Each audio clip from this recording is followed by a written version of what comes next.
আসসালামু আলাইকুম বন্ধুরা, কি অবস্থা তোমাদের? কেমন আছো তোমরা সবাই? আজকে আমরা একটি স্প্লিট এসির কাজে আসছি। ভিডিওতে তোমরা এলজি কোম্পানির একটা আউটডোর দেখতে পাচ্ছ বন্ধুরা। এটি মূলত 2 টনের একটা ইউনিট। এই এসিটির সমস্যা হচ্ছে বন্ধুরা, কম্প্রেসার চলে, গ্যাসও আছে বন্ধুরা, এবং ব্লোয়ার ফ্যানটিও কিন্তু ঠিকঠাক, কিন্তু ঠান্ডা হয় না। ভালোভাবে চেক করে দেখার পর আমরা কিন্তু দেখলাম বন্ধুরা, এই এসিটির কম্প্রেসারের প্রবলেম। কম্প্রেসারটির মূলত পাম্পিং সিস্টেমটা খারাপ হয়ে গেছে বন্ধুরা, যার কারণে এসিটি কিন্তু ঠান্ডা হয় না। তো কাস্টমারকে বলার পরে কিন্তু সে আমাদেরকে 2 টনের একটা পুরাতন পিস্টন কম্প্রেসার এনে দিছে। তো বন্ধুরা, আজকে আমরা এই কম্প্রেসারটি চেঞ্জ করব। তো আমরা কিন্তু আগেই কাস্টমারকে বলে নিছি, এটি যেহেতু রোটারি কম্প্রেসারের একটি ইউনিট, তো এটার বডিটা কিন্তু একটু চাপা, আর যেহেতু বড় কম্প্রেসার এনে দিছে সেহেতু কম্প্রেসারটি কিন্তু বডির সাথে ভালোভাবে অ্যাটাচড হবে না। তো কাস্টমার আমাদেরকে বলে দিল তার এত কিছু দেখার দরকার নেই, তার জাস্ট এসি ঠান্ডা হলেই হয়। আর আমাদেরও কিন্তু এত কিছু দেখার দরকার নেই বন্ধুরা, কাজ করব, টাকা নেব। তো বন্ধুরা, আমরা এখন নষ্ট কম্প্রেসারটি বডি থেকে আলাদা করে নেব, আর যে কম্প্রেসারটি আমরা ব্যবহার করব সেটি আমরা বডির সাথে অ্যাটাচড করে দেব। তো বন্ধুরা, চলো আমরা কাজটি শুরু করে দেই। আর তোমরা কিন্তু ভিডিওটি শেষ পর্যন্ত দেখবে, আর যারা নতুন আছো তারা কিন্তু চ্যানেলটিকে অবশ্যই সাবস্ক্রাইব করবে। আর বন্ধুরা, ভিডিওটি যদি তোমাদের কাছে ভালো লেগে থাকে তাহলে কিন্তু অবশ্যই একটি লাইক করে দিও। আরেকটি কথা বন্ধুরা, এই কাজটি করার সময় কিন্তু আমাদের একটি মিস্টেক হয়েছে। তোমরা কিন্তু কমেন্টের মাধ্যমে আমাকে বলবে যে কি মিস্টেক করছি আমরা এবং কি করলে ভালো হতো।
বন্ধুরা, আমাদের কম্প্রেসারটি কিন্তু ফিটিং করা হয়ে গেছে।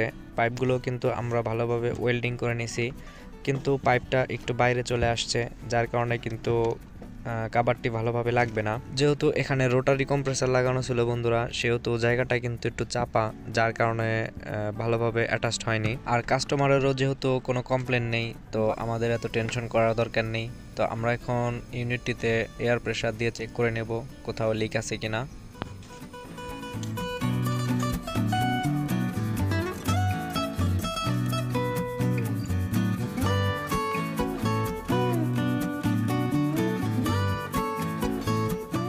তো বন্ধুরা, দেখতে পাচ্ছ আমরা কিন্তু চেক করে নিলাম, ইউনিটটিতে কোনো লিক নেই। এখন কিন্তু ইউনিটটি ভালোভাবে ভ্যাকুয়াম করে গ্যাস চার্জ করে দিলেই হয়ে যাবে। তার আগে আমরা আউটডোরের কম্প্রেসার, ফ্যান, ক্যাপাসিটার এগুলো ওয়্যারিং করে নেব। কমেন্ট বক্সে আউটডোরের ফুল ওয়্যারিং এর একটা ভিডিও দেওয়া থাকবে, তোমরা কিন্তু চাইলে সেখান থেকে দেখে নিতে পারো।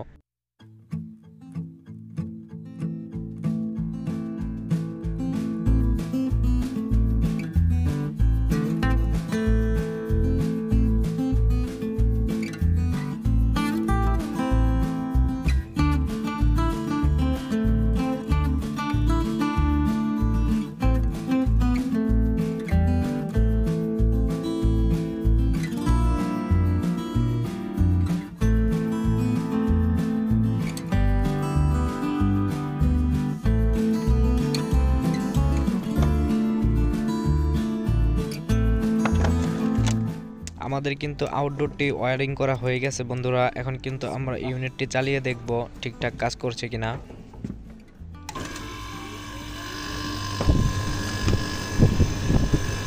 দেখতে পাচ্ছ বন্ধুরা, আমাদের আউটডোরটি কিন্তু স্টার্ট হয়ে গেছে, অর্থাৎ ঠিকঠাক কাজ করছে। এখন জাস্ট আমরা ইউনিটটি ভালোভাবে ভ্যাকিউম করব এবং গ্যাস চার্জ করব।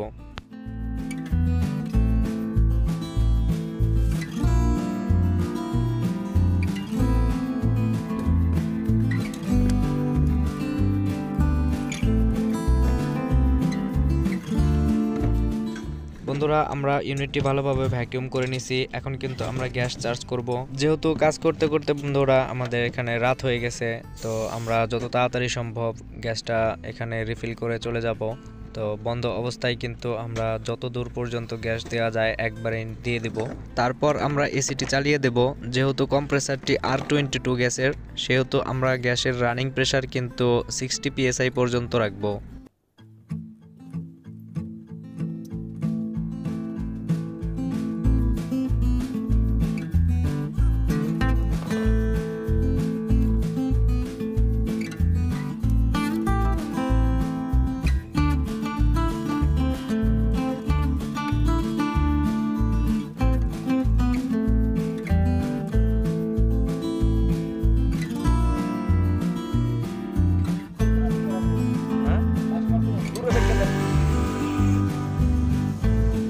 বন্ধুরা, আমাদের এসিটি কিন্তু স্টার্ট হয়ে গেছে, আর গ্যাসের রানিং প্রেসারও কিন্তু বন্ধুরা অলমোস্ট 60 psi পর্যন্ত উঠে গেছে।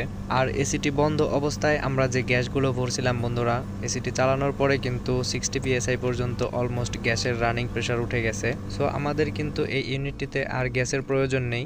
সাকশন এবং ডিসচার্জ পাইপ কিন্তু একদম ভালোভাবেই ঠান্ডা হচ্ছে, আর কম্প্রেসারটি কিন্তু অ্যাম্পেয়ারও ঠিকঠাক নিচ্ছে বন্ধুরা। সো আমাদের কাজটা কিন্তু আজকের মতো ডান। তো বন্ধুরা, ভিডিওটি কেমন লাগলো তোমরা কমেন্টের মাধ্যমে আমাকে জানাও। আর ভিডিওটি যদি ভালো লেগে থাকে তাহলে ভিডিওটিতে একটি লাইক করে দাও।